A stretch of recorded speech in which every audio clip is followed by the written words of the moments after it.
Me llamó la atención que en el marco de este enfrentamiento que se produjo recientemente entre palestinos y judíos, en República Dominicana hubo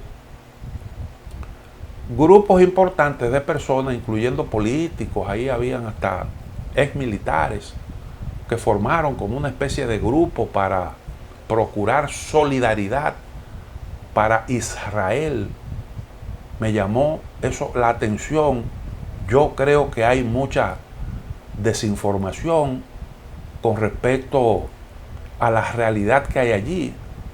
O bueno, quizás de lo que se trata, porque eso es un asunto que siempre ha ocurrido así.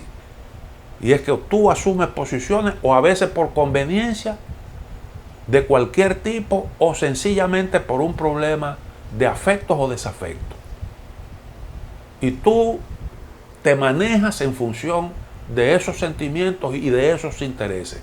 Generalmente ha sido así. Hubo un momento en el que habían asuntos ideológicos de por medio. Pero bueno, eso ocurrió. Y no solo aquí, sino también oímos pronunciamientos en distintos países en ese sentido. Aunque en general,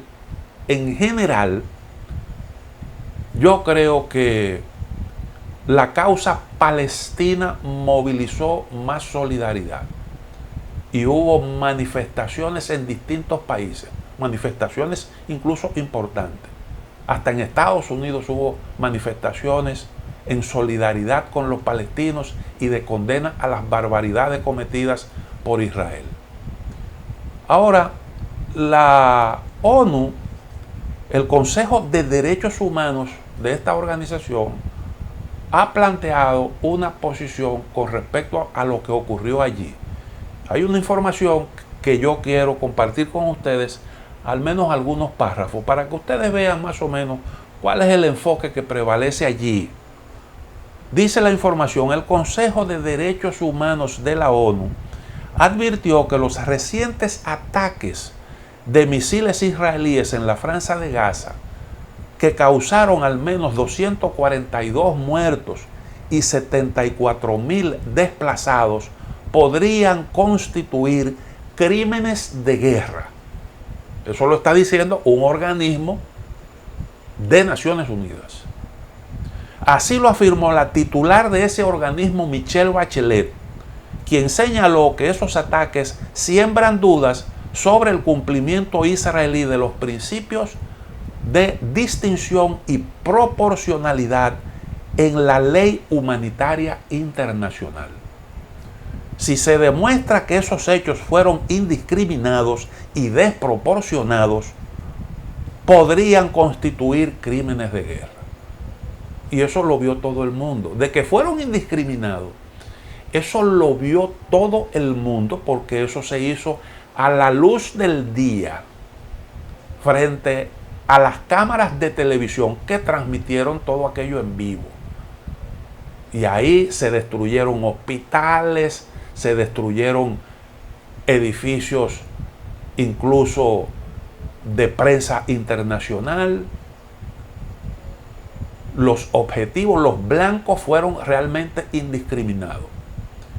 Pero además de eso, de que fue totalmente desproporcionado, de eso no cabe la menor duda. Porque ¿cuántos muertos hubo del lado israelí?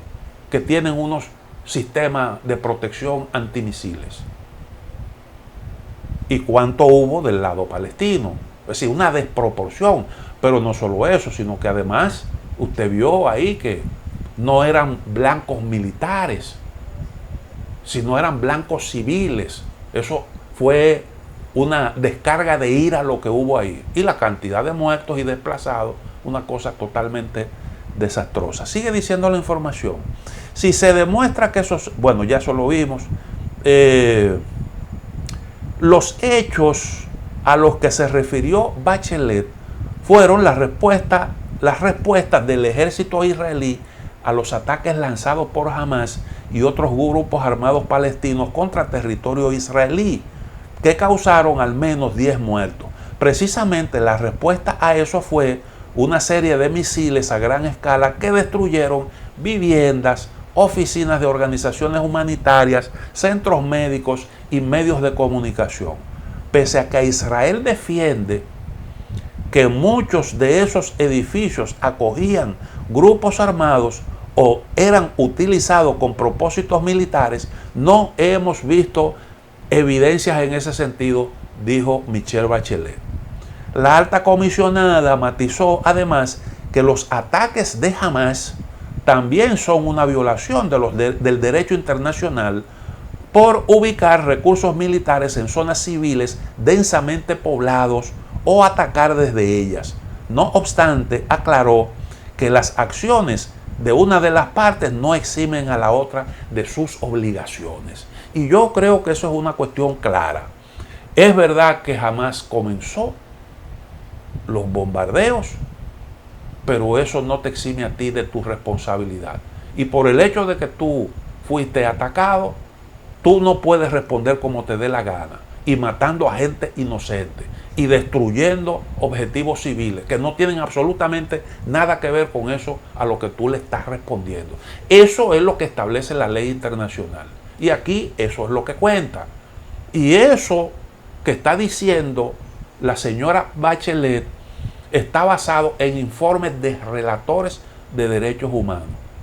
Y eso lo vio el mundo entero, porque eso no ocurre por primera vez. Esa es la respuesta que acostumbra a dar Israel a esos excesos que cometen los grupos radicales palestinos, que no lo estamos defendiendo. Evidentemente que ahí hubo también exceso y hubo violación de la ley internacional. Y esos son hechos igualmente censurables. Igualmente censurables. Pero usted no puede, siendo un Estado organizado, con un ejército bien armado y bien entrenado, responder a esos grupos radicales en la forma en que eso se hizo. Y de eso es precisamente que se trata. Es censurable, muy lamentable que desde el territorio palestino se haga precisamente eso. Pero también hay otros aspectos de este enfoque de Naciones Unidas. Dice la información, Bachelet también comparó la situación de los civiles en Israel y Palestina.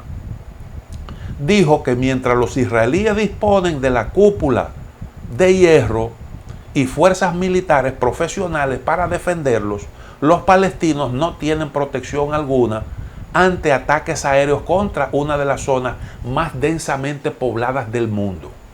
Además, no tienen lugar al que escapar debido al bloqueo por tierra, mar y aire implementado en los últimos 14 años por Tel Aviv.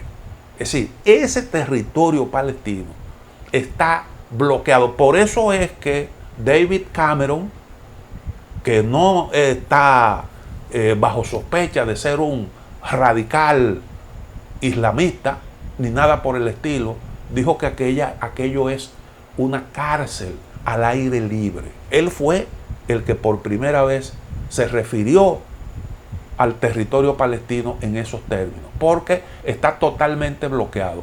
Cuando a Israel le da la gana, cierra esos espacios y de ahí no sale nadie. Entonces es una cárcel grande.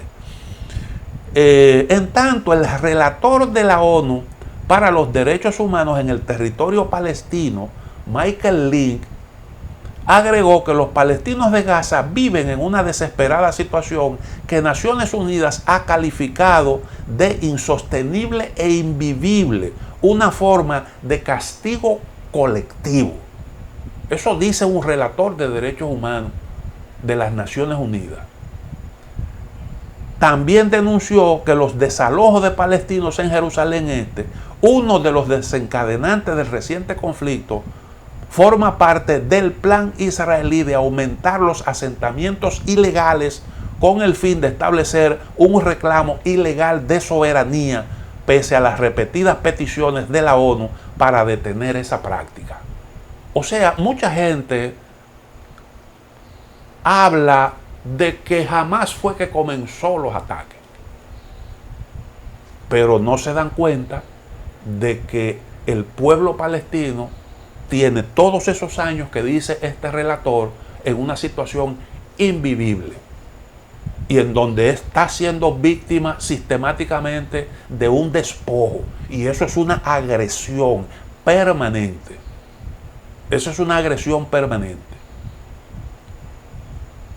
Todo esto realmente deja muy, pero muy mal parado al secretario general de la Organización de Estados Americanos, el señor Luis Almagro, que anduvo por ahí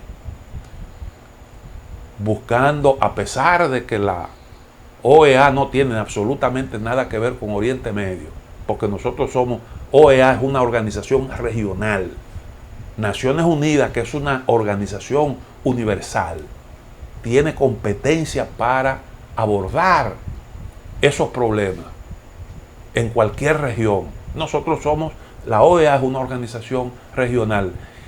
Y aún así, en nombre de una organización integrada por Estado, interestatal, este señor se da la libertad de fijar posición en nombre de todo, condenando a palestinos y hablando de eso, buscando solidaridad para los judíos, que son los agresores. Y eso para mí es un indicativo de por dónde anda ese señor, de lo poco creíble que es, de lo poco equilibrado, del sesgo que orienta su accionar.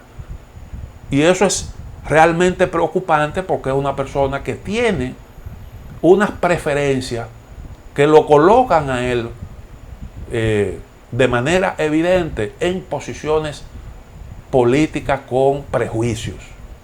Vamos a hacer una pequeña pausa y continuamos con este y otros temas de interés.